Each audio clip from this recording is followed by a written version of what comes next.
bagaimana santri mempercayai gurunya, guru juga bisa melindungi santrinya dengan rasa percaya itu, sehingga keamanan itu muncul karena adanya rasa percaya. Wali santri percaya pada pesantren, pesantren pun menjaga kepercayaan itu. Bahwa mereka tidak sendiri, maka mereka hidup bersama di pesantren ini bagaimana bisa maju bersama. Apa yang telah menjadi amanah dari orang tua, bagaimana kita belajar menjadi kebanggaan orang tua.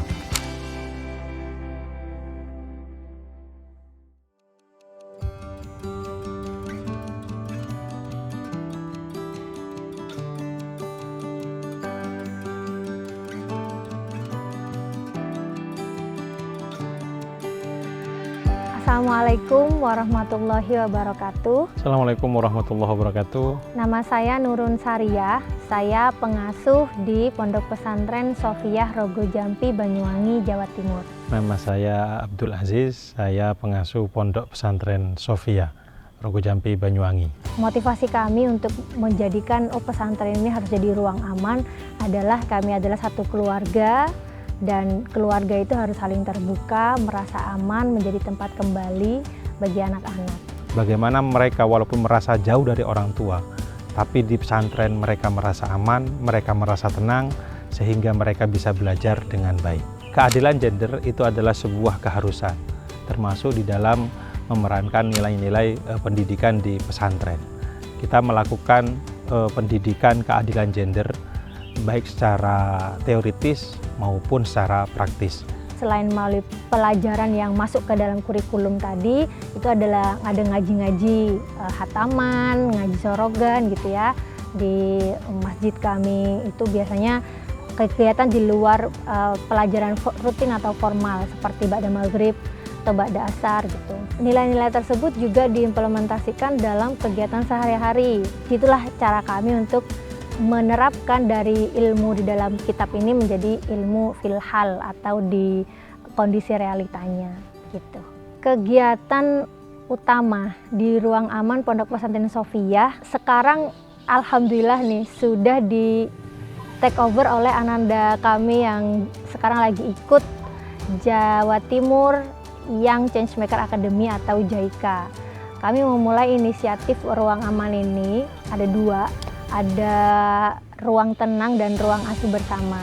Ruang tenang itu hanya intern pondok pesantren, antara pengurus dan santri. Sementara ruang asuh bersama itu adalah pengurus, santri, dan wali santri.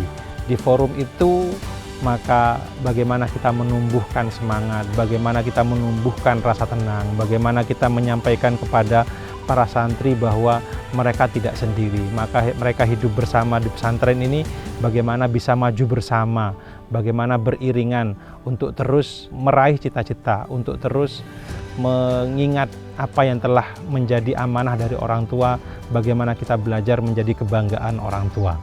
Kami belajar tentang bagaimana mendidik anak, bagaimana mendampingi mereka untuk menemukan jati diri mereka, menemukan passion mereka, menghadapi dunia yang semakin baru ini. Di samping itu juga lebih banyak kerja-kerja ini kolaboratif. Artinya membangun satu ekosistem agar menjadi ruang aman itu tidak cukup kita hanya bekerja sendiri di dalam. Kita harus mengajak banyak sekali pihak untuk ayo lakukan pengasuhan bersama.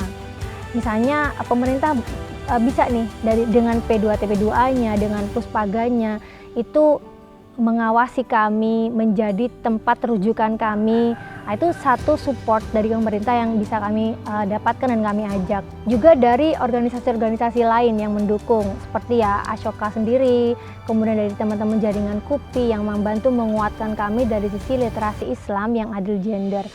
Baru saja nih kami melaksanakan co-creation di lingkar Jawa Timur ya. Co-creation ini mendatangkan sebanyak mungkin teman-teman yang bekerja nih di pergerakan change making untuk bareng-bareng berkolaborasi.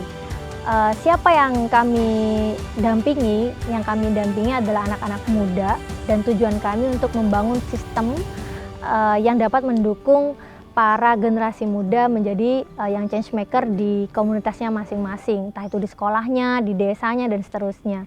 Kebetulan Jember Tanoker Ledok Ombo ini ada Velo Ashoka di sana yang sudah pembinanya kami lah ya. Beliau juga Ibu Farha Cici ini selain fellow di Ashoka, beliau juga pembina kami di Rahima KUPI, Jaringan Kongres Ulama Perempuan Indonesia. Di sana kami berkumpul mulai dari teman-teman yang concern di isu lingkungan, disabilitas, pendidikan, kemudian hak anak dan pengasuhan, kumpul semua di sana bareng-bareng tuh menyediakan membangun sistem bersama, mengevaluasi JICA yang setelah lalu. Ini nanti akan berakhir bulan April. Untuk yang berikutnya bagaimana nih kita mau memformulasikan yang baru. Jadi co-creation ini harapannya bisa menjadi wadah yang bisa dimanfaatkan oleh anak-anak muda Jawa Timur khususnya dan non Jawa Timur umumnya untuk belajar mulai dari nol. Gimana sih cara membuat perubahan? Adakah yang mendampingi saya nanti? Adakah yang ngajarin saya caranya? Ada. Nah, wadah ini kami buat untuk menjadi pembelajaran tersebut dengan insya Allah kami dampingi dengan intens dan maksimal gitu. Kalau konsep ruang asuh bersamanya dan ruang tenangnya itu sangat bisa diterapkan di ponpes lainnya. Jadi tidak hanya bisa diterapkan di pondok pesantren, tapi juga di non pondok pesantren seperti lembaga pendidikan seperti sekolah atau komunitas-komunitas lain yang di sana ada unsur pendidikan, ada gurunya dan juga ada wali santrinya atau wali muridnya. Jadi nggak sebatas dunia pesantren saja. Setidaknya bahwa apa-apa yang menjadi sesuatu yang konsen di Sofia ini bisa ditiru, bisa diduplikasi atau bisa diperbaiki sehingga juga bisa diterapkan di pondok pesantren, di lembaga manapun, di lembaga pendidikan manapun sehingga tadi itu yang menjadi tujuan bersama bahwa bagaimana santri bisa belajar dengan aman, dengan tenang, dengan nyaman bisa terwujudkan. Harapan kedepannya adalah bahwa yang paling kita inginkan, yang paling kita harapkan adalah bagaimana santri bisa belajar dengan nyaman, tenang, dan merasa aman.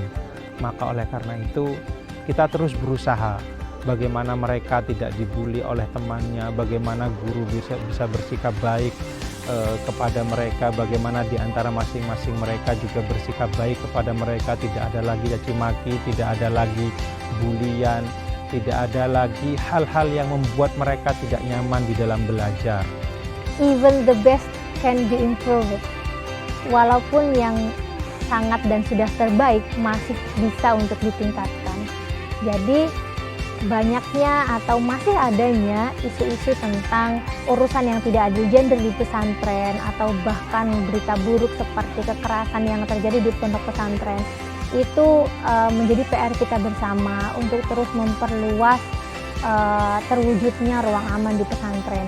Tetap memegang nilai-nilai Islam yang rahmatan lil alamin, memegang nilai-nilai Islam yang menjadi teladan atau rahmat setara di hadapan Allah Subhanahu wa taala, memuliakan ilmu dan ahlul ilmi tanpa kemudian mendegradasi nilai-nilai yang bisa membuat kita tidak lagi menampilkan wujud Islam yang rahmat itu. Itu harapannya.